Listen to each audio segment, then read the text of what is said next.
Penguins का नाम लेते ही हमारे मन में एक अपने पिछले पैरों पर खड़े हुए ब्लैक और वाइट कलर के एक क्यूट एनिमल की इमेज उभरती है। हमने पेंगुइन्स के कई सारे वीडियोस देखे हैं जिनमें वो अपने पिछले पैरों पर चलते हुए दिखते हैं और उसके बाद ओशंस में एक्सपर्टली स्विम और डाइव करते हुए। लेकिन पेंगुइन्स ने आखिर उड़ने की बजाय पानी में तैरने और डाइव करने की लाइफ को आखिर क्यों चुना? ऐसी क्या कंडीशंस थी जिन्होंने पेंगुइन्स के एंसेस्टर्स को एयर से ओशंस की तरफ पुश कर दिया? तो चलिए आज के वीडियो में हम इसी बात के बारे में जानने की कोशिश करते हैं कि आखिर पेंगुइन्स ने उड़ने की बजाय तैरना क्यों शुरू कर दिया।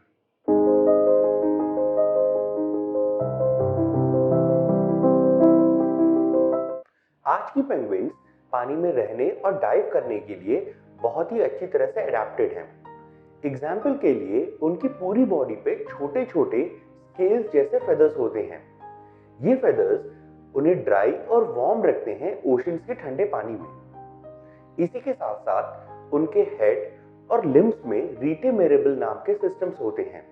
ये एसेंशियली आर्टरीज और वेन्स का ग्रुप होते हैं जो कि टेम्परेचर को बैलेंस करने में हेल्प करते हैं। हार्ट से पूरी बॉडी की तरफ जा रहा ब्लड जो कि आर्टरी से फ्लो करता है वह ज्यादा गर्म होता है वेन्स में फ्लो हो रहे ब्लड से, और ये रीटेमेरेबल सिस्टम्स इन्हीं दोनों के बीच में टेम्परेचर को बैलेंस करते हैं। इसी के साथ साथ पेंगुइन के विंग जॉइंट्स उड़ने वाली बर्ड्स के मुकाबले काफी ज्यादा स्ट्रांग होते हैं। ये ज्यादा स्ट्रांग विंग जॉइंट्स पेंगुइन्स को पानी के अगेंस्ट ऊपर और नीचे मूव करने के लिए जो नेसेसरी थ्रस्ट होता है उसे बनाने में हेल्प करते हैं। इसी के साथ साथ पेंगुइन्स की बोन्स उड़ने वाली बर्ड्स के मुकाबले ज्यादा डेंस होते हैं क्योंकि उन्हें वाटर की बॉयंसी से लड़ना होता है, और इन्हीं डेंस बोन्स की वजह से पेंगुइन्स का फॉसिल रिकॉर्ड काफी अच्छा है। हमारे पास आज पेंगुइन्स के सभी एंसेस्टर्स के फॉसिल्स नहीं हैं, लेकिन हमें इतना जरूर पता है कि पेंगुइन्स एक उड़ने वाली बर्ड से इवॉल्व हुए हैं। पेंगुइन्स के सबसे क्लोजेस्ट लिविंग रिलेटिव हैं प्रोसेलिफॉर्म्स, जिनमें आते हैं एल्बेट्रॉस, पेट्रल्स एक्सेट्रा, और ये उड़ने वाली बर्ड्स हैं। और इन दोनों ग्रुप्स के फॉसिल्स को स्टडी करके साइंटिस्ट ने यह पता लगाया है कि इन दोनों ग्रुप्स के बीच में स्प्लिट क्रिटेशियस पीरियड में लगभग आज से 71 से 66 मिलियन ईयर्स पहले आया था। तो अब यह क्वेश्चन उठ खड़ा होता है कि आखिर एक बर्ड की स्पीशीज अपनी उड़ने की एबिलिटी को तैरने और डाइव करने की एबिलिटी के लिए क्यों सैक्रिफाइस करेगी?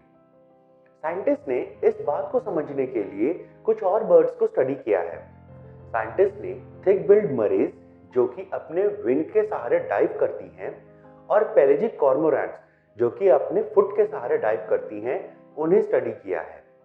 ये दोनों स्पीशीज उड़ भी सकती हैं, इसीलिए साइंटिस्ट ने इन दोनों स्पीशीज को पिक किया क्योंकि ये उनके उड़ने और डाइव करने की एबिलिटी को कंपेयर करना चाहते थे, ये जानने के लिए कि किस स्पीशीज को कितनी ज्यादा एनर्जी की रिक्वायरमेंट पड़ती है इन दोनों एक्टिविटीज में। साइंटिस्ट ने देखा कि जैसे जैसे बर्ड्स विंग डाइविंग के लिए अडेप्ट होती हैं, वैसे वैसे उनकी उड़ने की कैपेबिलिटी हैम्पर होती है। थिक बिल्ड मरेज जो कि विंग के सहारे डाइव करती हैं, उन्हें पेलेजिक कॉर्मोरैंट्स के मुकाबले ज्यादा एनर्जी को खर्च करना पड़ता है उड़ने के लिए। विंग प्रोपेल्ड डाइविंग के लिए विंग्स को छोटा और थिक होना पड़ता है, और इसके ऑपोजिट उड़ने के लिए विंग्स को बड़ा और थिन होना पड़ता है। इकोलॉजिकल कंडीशंस ने ही मोस्ट प्रोबेबली कुछ बर्ड्स को डाइविंग को प्रेफर करने के लिए मजबूर किया होगा उड़ने की बजाय। क्रिटेशियस पीरियड के एंड में एक एक्सटिंक्शन इवेंट ने डाइविंग एनिमल्स जैसे कि प्लीसियोसॉरस और मोसासॉरस को ओशंस में से खत्म कर दिया। इसकी वजह से ओशन में एक इकोलॉजिकल निच क्रिएट हो गया जिसे कोई और एनिमल ऑक्यूपाई कर सकता था। इसी के साथ साथ इस एक्सटिंक्शन इवेंट में ओशन से शार्क्स और कुछ और बड़े प्रेडेटर्स भी गायब हो गए जो कि डाइविंग बर्ड्स के लिए बहुत बड़ा खतरा हुआ करते थे। इकोलॉजिकल निच की अवेलेबिलिटी और प्रेडेटर्स की कमी ने उन बर्ड्स को एक एडवांटेज प्रोवाइड किया जो कि अच्छे डाइवर्स थे। ऐसी बर्ड्स के पास खाने की अवेलेबिलिटी बहुत ज्यादा थी बिना ज्यादा एनर्जी खर्च किए हुए। और एक बार पेंगुइन्स के एंसेस्टर्स डाइविंग और अंडर वाटर फ्लाइट के रास्ते पे चल दिए तब वो बहुत ही जल्दी उन सारी जगहों पे फैल गए जहां पे आज वो पाए जाते हैं। हमारे पास उन पहली पेंगुइन्स का कोई फॉसिल रिकॉर्ड नहीं है जो कि हमें इस ट्रांजिशन को दिखा सकते, लेकिन कैलकुलेशंस के अकॉर्डिंग इस बर्ड का वेट अराउंड 1 kg रहा होगा। 1 kg वो मैक्सिमम वेट है जो कि आज उन बर्ड्स का होता है जो कि विंग प्रोपेल्ड डाइविंग और फ्लाइट दोनों कर सकती हैं। फिर इस बर्ड से सबसे पहली ट्रू पेंगुइन्स इवॉल्व हुई जो कि थी वाइमेनूस, और ये आज से लगभग 61 मिलियन ईयर्स पहले न्यूजीलैंड में इवॉल्व हुई थी। और इसके बाद ये वाइमेनूस अंटार्कटिका पहुंच गई आज से लगभग 59 से 56 मिलियन ईयर्स पहले। इसके बाद पेंगुइन साउथ अमेरिका में आज से लगभग 42 मिलियन ईयर्स पहले पहुंची, और इसके बाद ऑस्ट्रेलिया आज से लगभग 34 मिलियन ईयर्स पहले। ये पहले की पेंगुइन्स आज की पेंगुइन्स के मुकाबले काफी भारी हुआ करती थी।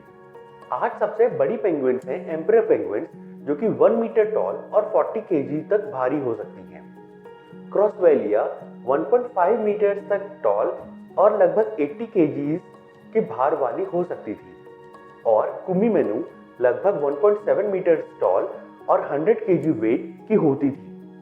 एंथ्रोपोर्निस नाम की पेंगुइन्स की एक सब स्पीशीज लगभग 2 मीटर टॉल और 100 किलो वेट की होती थी और अंटार्कटिका में रहती थी। लेकिन पेंगुइन की एक स्पीशीज जिनका के नाम पेलियोयूडिप्टिस था, उनके पास खिताब है सबसे बड़ी पेंगुइन्स होने का।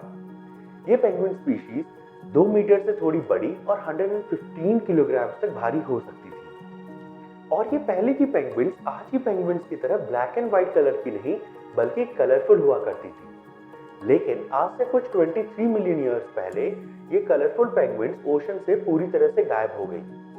इसके पीछे ओशन में मरीन मैमल्स का नंबर इंक्रीज होना था।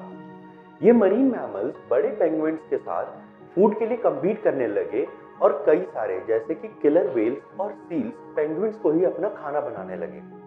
ब्लैक और व्हाइट कलर की पेंगुइन्स को पानी में स्पॉट कर पाना थोड़ा डिफिकल्ट होता है, इसीलिए आज सिर्फ ब्लैक और व्हाइट कलर की ही पेंगुइन्स बची हैं। पेंगुइन्स के एवोल्यूशन की स्टोरी धरती में आ रहे चेंजेस और दूसरे एनिमल्स के एवोल्यूशन से जुड़ी हुई है। लेकिन जो भी हो, पेंगुइन्स एवोल्यूशन के पावर को शो करती हैं, जिसने एक उड़ने वाली बर्ड को एक डाइविंग स्पेशलिस्ट बना दिया। So that's it for today's video. Thanks for watching and stay curious.